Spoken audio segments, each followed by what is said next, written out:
To start with, could you tell us your story? You had contact as a child. You developed psychic abilities as a child. What was being like that? Yeah, I didn't think it was anything special. I did not think I was special. My first experience was when I was 5 years old. And all of a sudden, I had an encounter. I started to see beings and I started to communicate with them telepathically. And so the energy was so magnificent. It was just so loving and beautiful that I wasn't scared. It wasn't weird. It was very familiar.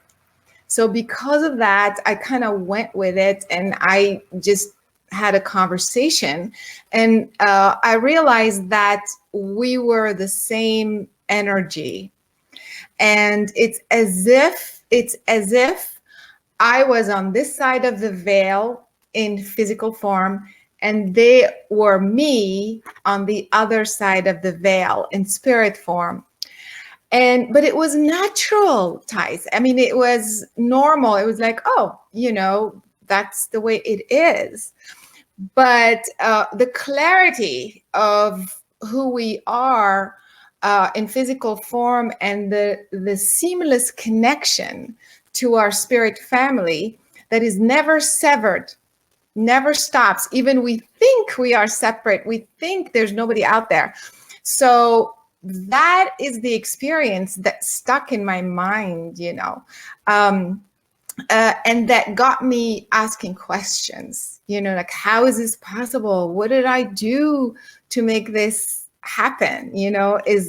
But like you were asking, I thought everybody did that. I thought all children did that. So I didn't think, oh, I'm so special or I have abilities. I didn't think any of that, So that's kind of how I got started.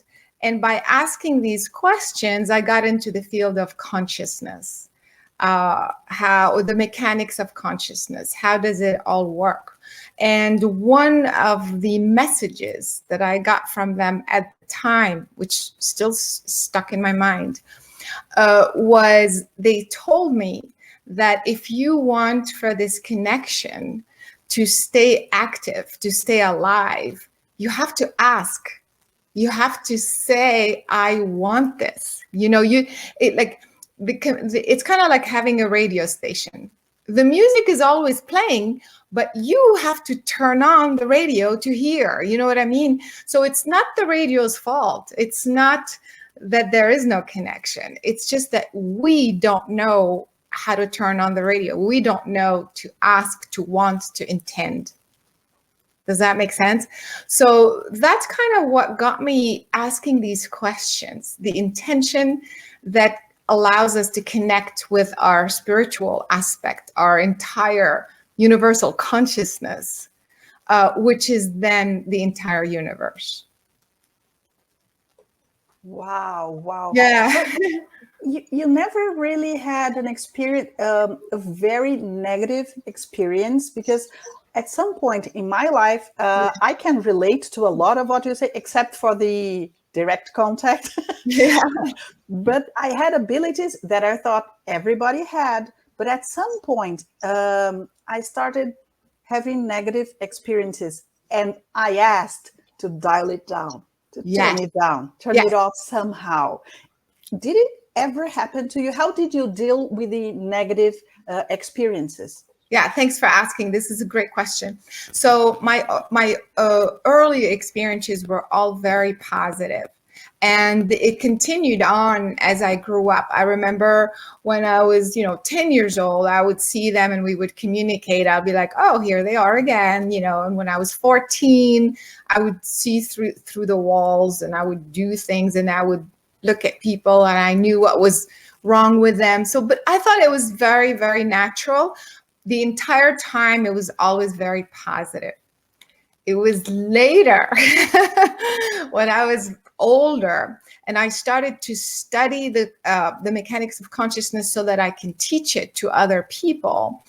This is where I started to kind of have experiences that were so negative that, for example, I would be working with someone and I would see a really, really dark entity. I mean, and at first I'd be like, wait, does this really exist? Is it possible? Because my experiences were so positive. And all of a sudden, here's this dark, dark entity. And I would be like, no, it's okay. But it was real. And I understood that I was coming in contact with these entities so that I can learn, so that I can discern, so that I can create a protocol to protect myself, and so that I can teach that to other people. So that's the reason why, I have meditation techniques and all sorts of exercises and, classes that teach you exactly how to do this, how to discern. Sometimes the energy is not dark, like horrible, but it's distracting. It's kind of like having the radio on and you're trying to focus on doing, work. So it's kind of like there. It's a frequency that's distracting you. It's not allowing you to create. So the discernment, they all came when I, during that time, so that I can have discernment. So I started coming in contact with entities, like grays and, and reptilians and all sorts of stuff that I had never seen before. I thought, what are these people talking about? I've never seen it, but when I came in contact with them, this is when I realized, wow, this is real, and darkness and evil exists. Yeah. Wow. Officially, we have a question script, so I'll apologize to Jeannie. I'll leave the script just a little, sorry, because I just was thinking about that. Here in Brazil, there's this huge discussion because many people with dark entities are considered with psychiatric disorders. Yes. And you're a psychologist. Yeah. How can we discern whether it's a real disorder or some sort of contact or entity attachment or attack? Or how do we discern through all that? I'm sorry to say that 99.99% of the time, mental disorders are due to entities. We just don't realize. And so what I wanted to say, when I was younger, what I realized is that I could see the subtle energy, like I could see these beings. In addition, I wasn't just sensing them, I could see them, I could hear them. So I realized that because of that, I could discern the different energies as I was working with different people. So sometimes a person would say, I would work with a schizophrenic person who's a schizophrenic. There was always an entity attached to them. And so, but what's so interesting is that I noticed that, again, 99% of the people with mental illnesses are the most sensitive. So it starts out of them being very, very sensitive. So their mind channels are tapping into everything, right? So if there's an entity passing by and they talk to you, because you're sensitive, you're going to hear it. But your human mind comes in and says, oh, I'm hearing voices, but there's nobody there. I must be crazy. And so the sensitive people are attracting these different experiences. They're hearing things, they're seeing things, but they don't know how to manage it. So they start drinking and they start doing drugs because they cannot cope with all the bombardment of energies that they can't see. And the more you drink, the more you do drugs, the more you're open to more entities. And eventually you do this for a few years, then you go to the doctor, you're like, I don't know what's going on, I can't manage this. Most schizophrenics are alcoholics or have some other drug addiction because they're trying to find a way to cope with all of these things. And so then eventually they go to the doctor and they start, they think they have a mental disease. But almost always it starts out like that. Isn't that sad? People who have major anxiety, people who have OCD, people who have who are bipolar, and of course, chronic depression. Suicidal thoughts, it's 110% of the time, it's an entity. It's an entity telling you, okay, it's time to leave the body. It's enough. Let me just kill myself and be done with it. All suicides. Wow. Yeah. Wow. Wow. Yes, I'm telling you, it's so sad because it's not even like it's not even a disease, to be honest. It's just they just don't know how to cope with it. And especially suicide and depression, because human nature by nature wants to self-preserve, wants to thrive. The DNA wants to live. It doesn't, in other words, the DNA itself contains the frequency of self-preservation, of self-love. It doesn't know to self-destruct. So it doesn't have that encoding to self-destruct. It's the opposite. That's why we grow, we expand, the physical body, you grow older, and, so that's all evolving. It doesn't know how to self-destruct. So when you have a thought of self-destruction, didn't come from you. Wow, amazing. Annie here has a question. Na verdade, muitos casos que são atendidos em hospitais psiquiátricos como esquizofrenia são, na verdade, casos de mediunidade ostensiva e que a medicina simplesmente tenta suprimir através de medicamentos e, na verdade, abre mais o canal e deixa a pessoa sem o controle físico, às vezes, do próprio corpo. Saying that here in Brazil, it's very common when someone is diagnosed with this very strong medium abilities, psychic abilities, they are diagnosed as schizophrenic. Yes. And they are usually medicated. Yes. But the medication actually opens the ability, and the person loses the ability to control the skills. So it gets even worse when you take any kind of medication for that.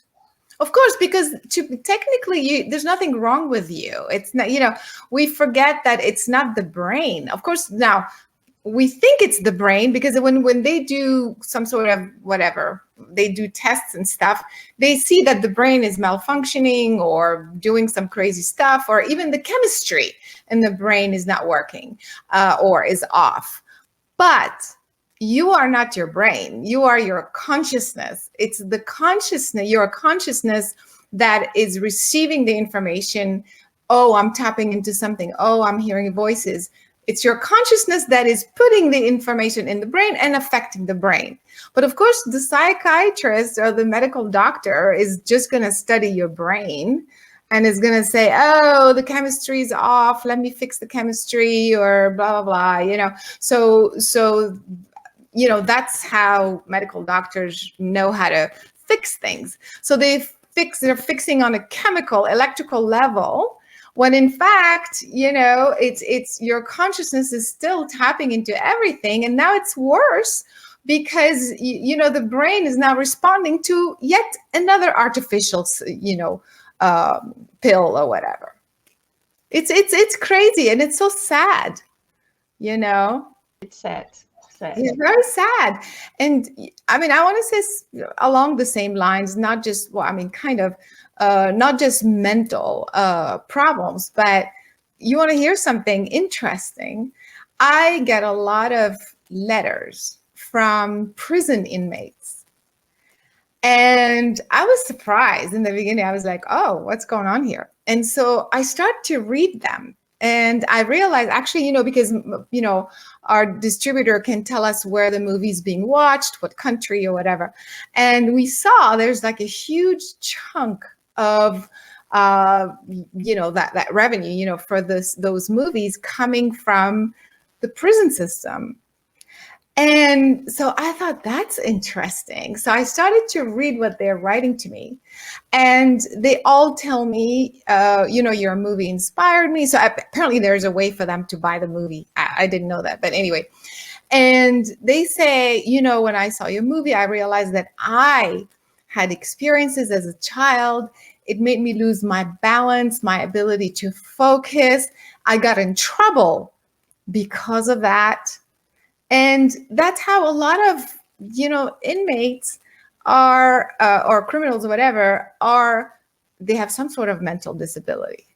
I mean, you're not drawn to go commit a crime if you're not mentally unstable. You see how sad this is, because these guys are just originally very, very sensitive. And look where they end up. I'm going to ask you a question that it's funny, but it happens to me all the time. And first, I think that it's very strange, but it happens. And you said that in the documentary Superhuman, you talk about being able to capture people's thoughts since you are a child. This is very crazy, Yeah. because since I was a child, the same thing has happened to me, and I've only been taking it seriously for a couple of years now. Can you tell us more about this? Yes. I have to say, this is a very difficult ability, because like if you see something, it's one thing, you know, usually you sense. Most people are sensitive. They sense, they feel, you know, intuition.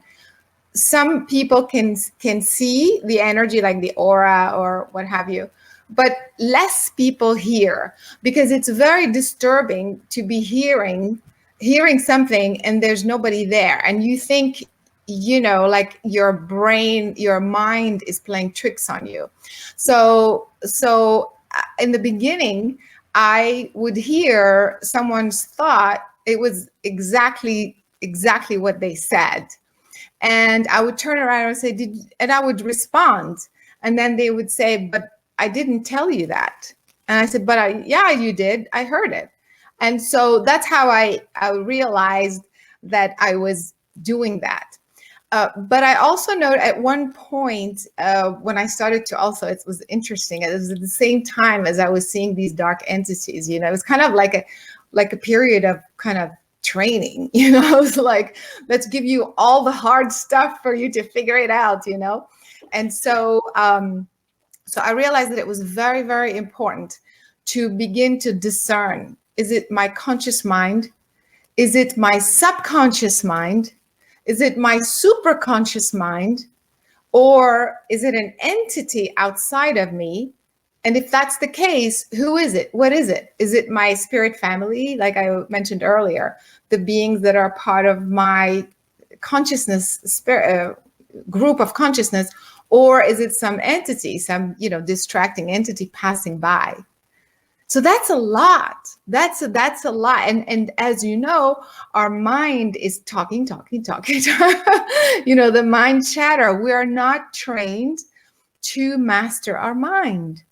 And so because of that, I wrote that in my book called The Visible and Invisible Worlds. And so I realized that it's important to begin to focus on what you are hearing and train yourself to discern the difference, the subtle difference.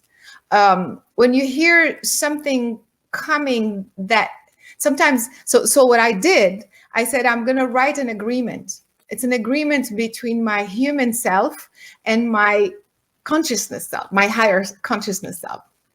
And the agreement is, if it is my mind, my conscious or my subconscious mind talking to me, then I'm going to hear it in my voice. If it's somebody else's information, I have to hear it in their voice. But if it's an entity that's messing with me, it's going to talk to, or messing with me, or that's not me, it's going to talk to me in a different language. And sure enough, I would be like, you know, just minding my own business, or just, you know, trying to get guidance on something, you know, about my movie or just anything, work stuff. And then I'm like, I'm just like thinking in English, right? And all of a sudden, the words start coming in French. Now, I speak French as well, but I'm not thinking in French right now. Does that make sense? So when it comes in, then I know that didn't come from me. Does that make sense? So you have to, I teach that in the class that's called Mastering the Human Mind, actually, to have an agreement, to you decide what 1111 means. When you see 1212 or when you see a symbol, you have to decide. It's not universal. 1111 is not the same for everybody. Does that make sense? So you create your own guidance system. You create an agreement with your own self. And then everything starts to get organized that way. The same is when I work with someone, and I'm working with someone, and then I see that the problem is coming from the father, for example. But is the father alive or is the father dead? Because I see the father, but is he alive or is it, so I can get a feeling. But in my agreement, I said, if he's alive, then he looks like in color. But if he's dead, I want to see him in black and white. Does that make sense? So now when I work with someone, if he comes in black and white, he's dead. He's does that make sense? So you train yourself, you invent your own guidance system because it's a language between you and your higher you. Wow, that's simply amazing. And that's a beautiful and wonderful way to deal, for example, with schizophrenic people, right? Because you create the communication code to facilitate the communication. Exactly. Wow, that's wonderful. Jeannie, I know we have questions, but in the script, but I have a few others, sorry. Did you ever treat someone who left the super soldier program or the secret space program? And what was it like? Actually, I never worked with one directly, but I can, if somebody's telling their story, I can look at them and see if they're telling the truth or not, because I can see if it's coming from their real memory or if it's coming from another entity or some other thing that they're making up or they're being fed. So I did not work with someone, but I've looked at a few. And I was able to feel where they were telling the truth and then when they start to make things up because another entity or another energy is interfering. Yeah, that was exactly my question, because in those cases, the people usually question whether they're simply being mind controlled and fed memories that are not real. And that's the big question among the whistleblowers from both the Super Soldiers program and the Secret Space program. And we have to kind of believe it or not, and we don't really know what to believe, and when we're being fed with misinformation. So that was the intent of the question originally. Yeah, this is good because I also work with a lot of people who are abductees. And so, which is kind of similar. I mean, it's not the same, but it's sort of similar. And so they come to me. That I've done thousands. So what they come to me and they say, so this happened to me. I saw a white light and then it disappeared. And then, 3 hours later, I was found in my bedroom or whatever. So we do a regression session and, we start going into the story, and in the story checks out. It's I can tell and I can feel because I go in with them. It's not like a hypnotherapy where they are just telling me a story and I'm just taking notes. I'm kind of in it with them. And so they start telling me the story, and it looks and it's very, very much real until they get to, then I was lying down on a table and, I saw two tall beings, and then they started poking me with instruments or whatever, And so there, the story starts to get a bit distorted. So I thought that's interesting because it's very common. So the person is really not wanting to lie, but this is the point of the trauma that is so painful that it's almost like your guidance or like your defense mechanism, makes you not want to see everything. So it's like you're kind of in between truth and not truth. And so you start to bring the information somewhat distorted, not because you want to lie, but because it's just too much to handle. Does that make sense? So there's a little bit of that going on also with those guys, with the Secret Space Program folks. So it's not their, I mean, I'm generalizing, of course, it's not everybody's the same. Some of them, so they get to a point that is true, and the rest is not really what they think is true. Wow. Yeah. What is, from your point of view, having worked with thousands of people in this situation, what's really happening in the abductions? Is it negative, positive? What's going on? Yeah. So I think in general, I mean, there's really a little bit of both, to be honest. A lot of the people that come to me come out of this abduction experience in a very positive way. They come back healed from some sort of something they were struggling with. They come back with some sort of ability which they didn't have. They come back with some sort of upgrade. They can do things that they couldn't do before. And so most of them, in that sense, it's mostly positive. Even though the experience itself is very traumatic. I mean, it's like, what is this? 1 minute you're lying in bed, the next minute you're in some weird space. And so, but sometimes I've had experiences where the beings are really, really dark. And they are like doing stuff strictly for genetic manipulation, but not to benefit mankind. It's just more some sort of, let's mix a pig with a chicken, or, I mean, that sort of feeling, more, not very benevolent. So it's really both, unfortunately. Wow. Yeah. Wow. Yeah. In the present, we hear a lot about the Star Seeds program that some call the Envoy program, which are extraterrestrial souls that have incarnated in human bodies to be here. And we usually joke calling them the ground crew. Did you meet some of those people, like ordinary people, but with an extraterrestrial soul? How does it work if you have been working with that?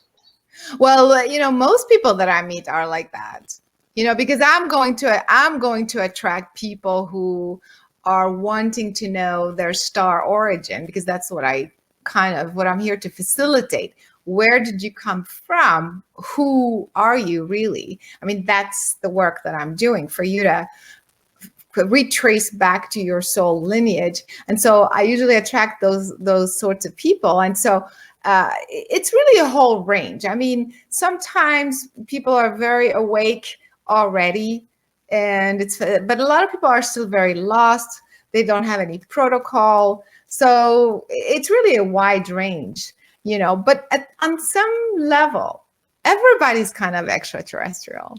I mean, to some degree. I mean, you are, right? You all are.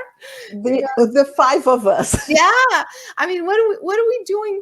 We don't talk about things that doesn't touch us, really, that doesn't interest us, like I'm not going to talk about, I don't know, hunting or something, because that's not who I am, but the people who are, that's part of their thing. It's part of their lineage. We are interested in understanding our spirit, our soul consciousness lineage. So, that's how we attract each other. But it's different degrees and different variety of species. Like, so some of you come from very close to the Earth, from star systems that are very close. Others come from very far away within the galaxy. Less people come from other galaxies, and very, very few people come from further away in the universe, because it's very, very hard to break down your consciousness when you have a huge consciousness mass, to break it down all the way to the Earth plane. It's very, very painful. It's already painful, so. Mm-hmm. Yeah. Yes, we meet a lot of people who feel disconnected to this society, to the family, to this world, and they don't know how to deal with it. Do you have, you offer many courses, and you wrote books, and you have documentaries. Do you have a specific program for someone who's trying to deal with their star origin or something like that? Yeah, all my classes, again, it's for you to first of all, I really recommend the class that I started talking to Dean. Yeah, I recommend that class, which is Mastering Your Guidance System, because that's the base for you to have the protocol for you to then do anything, to establish proper communication, to have discernment, so that you understand who you are. So, because sometimes, so for example, I have people who come and say, oh, I'm downloading information from Arcturians. So why Arcturians? Why some people download information from Arcturians and other people from Pleiadians? Like, why aren't we all talking to the same people? We're not talking to the same people because we are connecting back. Remember, we're connecting back to our own spirit family, to our own soul lineage. So the person that's talking to a Pleiadian here, it's because they have a Pleiadian lineage, if you will. So if you are connected to an Arcturian energy and you're downloading that information, so that makes more sense, because if everybody was bringing information from the same place in the same way, then humanity doesn't really evolve. It's just like a one direction, if you will. So that's the reason why you have to discern what type of energy you are downloading, you are connecting with, to understand more who you are. But sometimes you are connecting with Pleiadians, for example, but it's only temporary.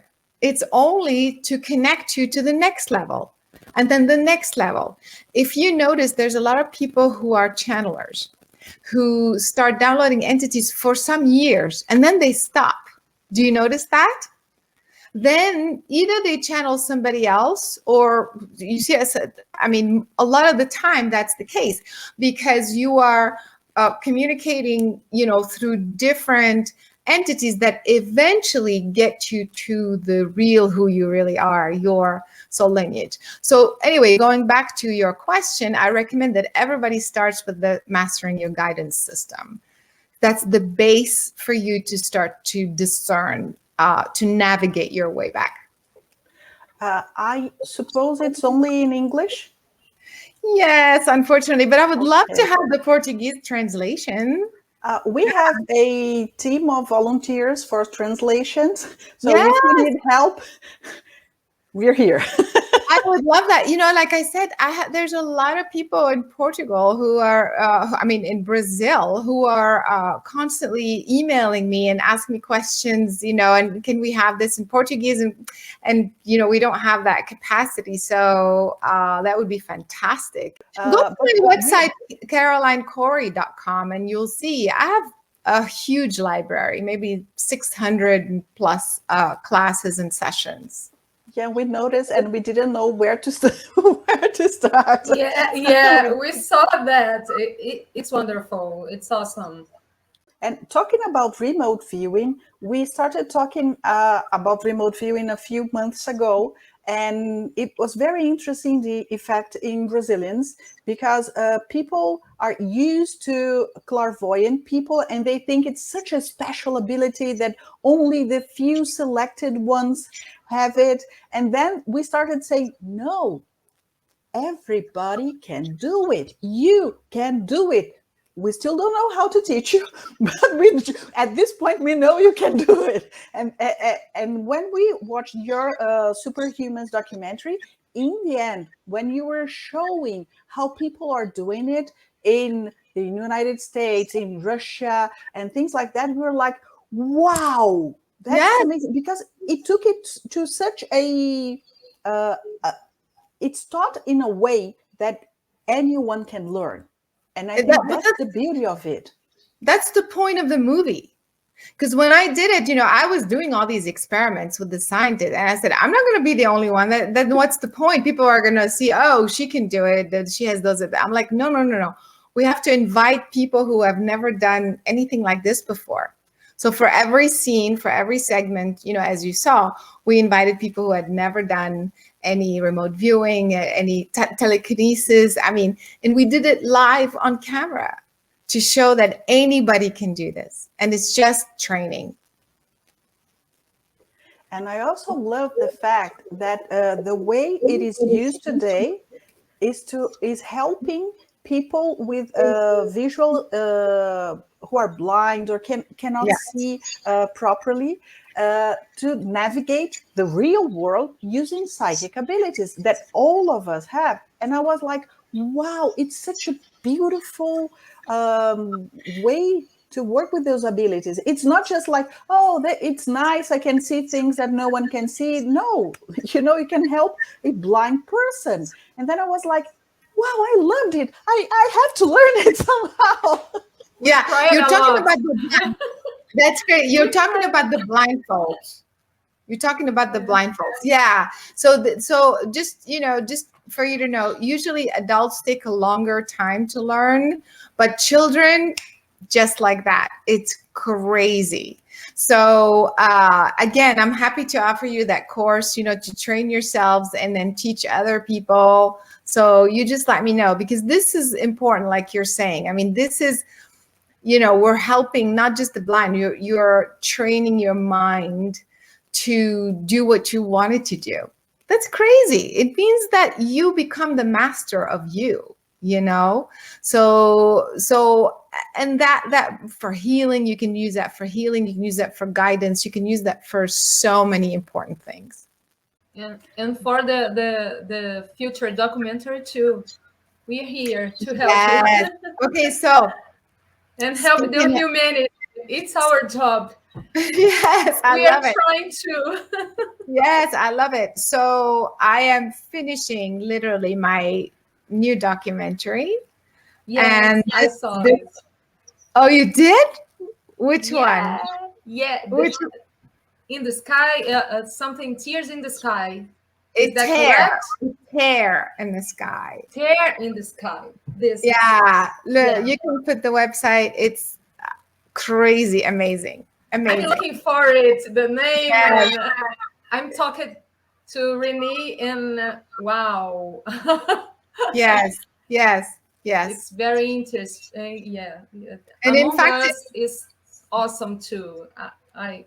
I saw this twice. Which one? Among Us. Yes. So and the new one, A Tear in the Sky, should be out in probably April or May. So definitely, I think Brazil is going to want to see that one too. Yeah, for sure. We talk a lot about the ascension and planetary transition.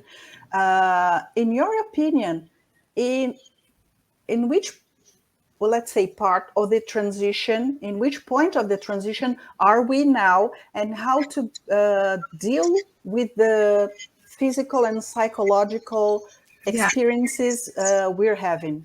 Yeah. So I wrote a book called The Divine Plan, now and beyond to 2250, from now to 2250.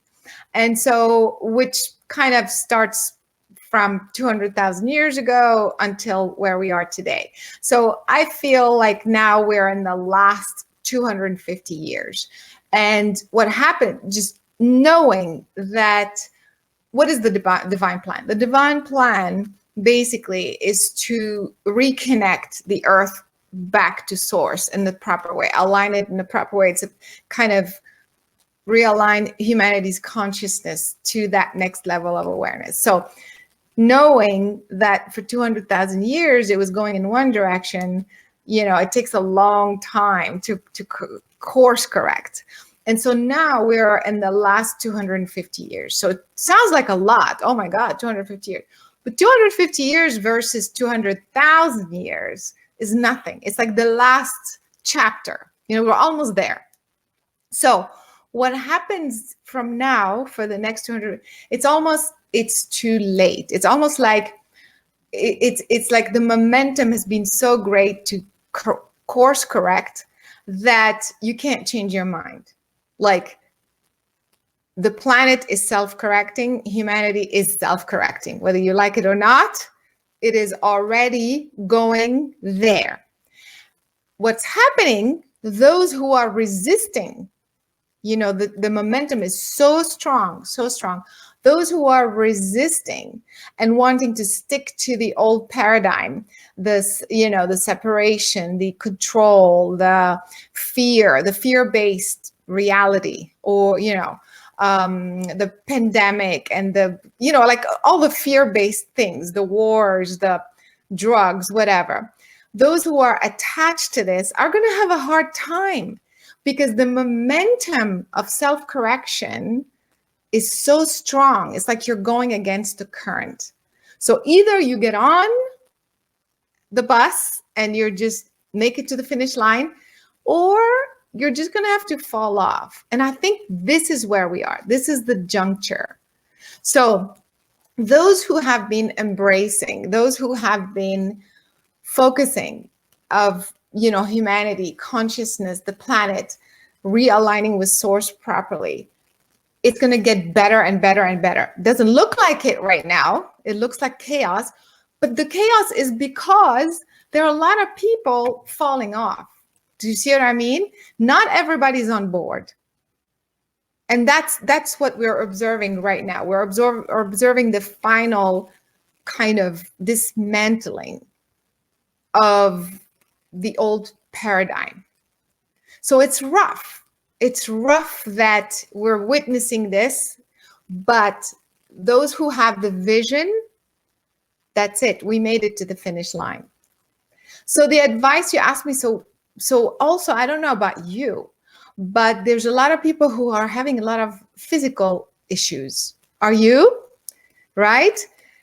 Dizziness, weaknesses, weird headaches, confusion, all kinds of weird stuff.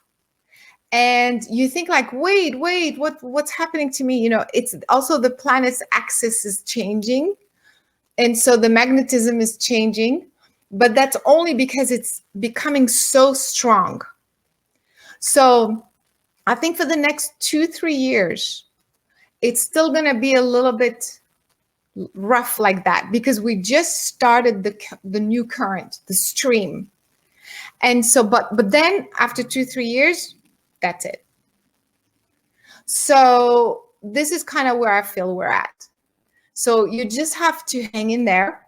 You just have to keep your vision on the finish line. Just keep going. Just keep saying it's too late. It has to happen. It has to happen. There's no other way. Think about it. 200,000 years, and now we're the last 200. We're there, And so, but yeah, like I said, because of this dismantling now, it's kind of uncomfortable. And the physical symptoms have to do with that. Yeah, that's what Annie always says. It's too late. It's too late. We're already there. You're already there. It's too late. And that's why the people who are really struggling are the ones who want to hold on to the fear stuff, still stay in the old routine. They're going to struggle the most. We are struggling we're feeling it in the body, the energetic. We're feeling like weird symptoms and stuff. There's really nothing wrong, but we're just feeling it because it's going through us. What kind of symptoms do you feel? I'm curious. Me, usually headaches and dizziness. Dizziness. Dizziness. Yeah. Oh my God. At one point, like I could barely walk. I mean, it was very, yes. Yeah. So the dizziness is the axis of the planet and the electromagnetics. Yeah. Yeah, because Very I noticed very it usually happens when the magnetic north is changing place. When it's wobbling, I Yes. feel like, whoa, what's going on? What's Yes. going on? Yes. And it's Out of- hard, it's disturbing. out of I mean, control. you think something's wrong. Yeah, you think something's wrong with you, right? It started very strongly last year. And then now it's on and off. Yeah. Yeah. Caroline, And I saw something very strange last week. I talked with Thais and Annie. My vision, it's out of there. My peripheric vision, it's totally crazy because I'm on the street and it started and I think I'm go fall down, but no, calm. And I breath and wow, what's happening to me? And it's so strange because my vision, it's like a television out of air or something like that. Wow. Yeah. What were you were you seeing things on the side, or what was really happening with your vision? Yeah, it's like how can I say? It's like a television, yes, a channel out of there. Totally. Wow. My peripheric vision. In the front of me, I see the elements. It's perfect to me to see the. I'm in the hortifruti. Amiga, como é hortifruti? A kind of supermarket that sells fruits and vegetables here. And I saw the berries in front of me and I focus on the berries and wow, I'm here. I'm staying here. Calm down. Yes. And yes. And also heart palpitations. Yeah. Do you feel that too? All the time. All the yes. time. Yes. Precisely. Yeah. Yes. My heart's great. Like, whoa. It's a messy. Yeah. Yes. Yes. And so, the leg weakness and glitches in the scene. Yes. The image glitches. Yes. So it's all, this is all, I'm so glad we're talking about this, because a lot of people, then you're like, what's wrong with me? And you go to the doctor and you do tests and stuff, and it's normal and it's okay. But so many of us, Renee, my assistant, she's like, oh my God, do you feel dizzy today? Like, it's becoming a normal, thing to be so disoriented. And so I'm glad we're talking about this, because we're helping a lot of people who think there's something wrong and this and that. And this is the new current. It is so strong. We just have to hold on. We have to hold on. Wow, amazing. We usually tell people to go to the doctor just in case. Yeah. But if they say there's nothing wrong with you, deal with it. Yeah, exactly. Medication. Yeah, it's fine to go to the doctor, because at least, it's like, okay. And actually, it's more confirmation that it's energetic stuff, and you almost trust, so it's okay. Go to the doctor, do the test, and realize how powerful this is, that it's affecting you to that degree, and that many of us are going through it. I mean, I have people who said, I was in the middle of the store, I almost fell down. It was so strong. So please, so let's make sure we tell the world about this, so to help a lot of people, for sure. Yeah. Last year, I found out that I thought I developed, I don't know if it's called, in Portuguese, it's labirintite. It's the labyrinth, which makes you feel dizzy. It's enormous. I thought I got that when I was pregnant 15 years ago. But last year I found out I never actually had it. I was being treated for something I didn't have. And I used to joke, I was an early detection biological mechanism for earthquakes, because I Yes. could feel the ground shaking Yes. Yes. wherever I was. And last year I found out, I don't have it. It's Yes. something else that no one can explain. And then I Yes. just accepted it. And what I actually do is to put all my non-physical bodies, like if they feel like they're not completely in phase, Yes. they're out of phase. So I Yes. just give a command to lock Yes. them, and then it goes away. Yeah, what's helpful is to do nothing, because what happens is that you think, oh, what's wrong and what's happening, and the heart is pounding, and so during those times, the best thing is like what you were saying, align the two, but also be still. Because then the energy goes through you faster. When the two are mismatched, and the energy is starting to go through, so it's kind of like this. But when you align and you stay still, then it just comes in and out, in and out, in and out, and it's faster. And then whatever episode you're going through just passes faster.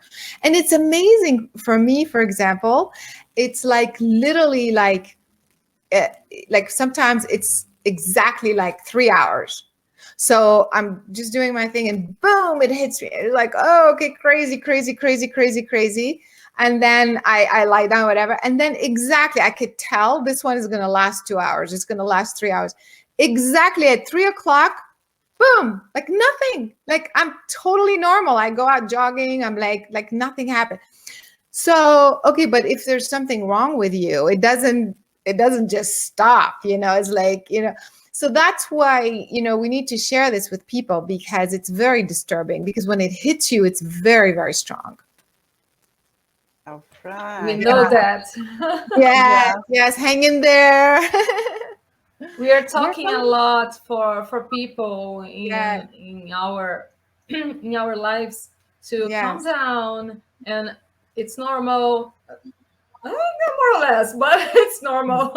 The frequency is too high, and we have to learn to learn to cope with it. Cope. Yeah. So we're coming to the end of the hour. Do you have your final messages, and could you tell people where to find your work, your books, the documentaries and all that? Yeah, I think for the work, the best thing is to go to carolinecory.com, if we can put it so people can spell it correctly. This is where they find all the classes and all the, training if they're interested. Also, my YouTube channel has a lot of free stuff. People can, if they speak English, but also they have the translation. They can choose Portuguese translation, subtitles. Also, my movie superhumanfilm.com has the movie Superhuman. They can find it on different channels, but also they have the classes of telekinesis, remote viewing, and the blindfold on that website as well. So yes, and the film Among Us is actually godsamongus.com. So it's a lot a lot of resources, a lot of tools. And the message really is, don't be afraid. We made it. Doesn't look like it right now. Doesn't look like it. Doesn't feel like it. But keep the vision, and we're all in it together. So, because that's the hardest part, is we start to feel very isolated. We start to feel very alone. And then we look at the news and it's all this crazy stuff and fear-based. And so sometimes we get discouraged. So, there's a big community in all countries. In all the countries, there's big communities. So just trust and believe that we're in this together. We made it. Let's keep going. And we're here for you. Wow. Thank you so much, Caroline. It was a wonderful interview. Oh, you're amazing. You're adorable. I'm so glad we connected. Oh my God. Thank you so much. Obrigada. Thank you. De nada. We do it voluntarily because we have a lot of fun. And we like to make people feel comfortable and have a nice talk and have fun. It's not because we're talking about serious topics that we have to be like, no, we like to laugh. Yeah, but I mean, joy, that's the frequency of joy and healing. So I love it. Thank you so much. You guys were amazing. Please keep it up. Please keep it up. Thank you. Thank you.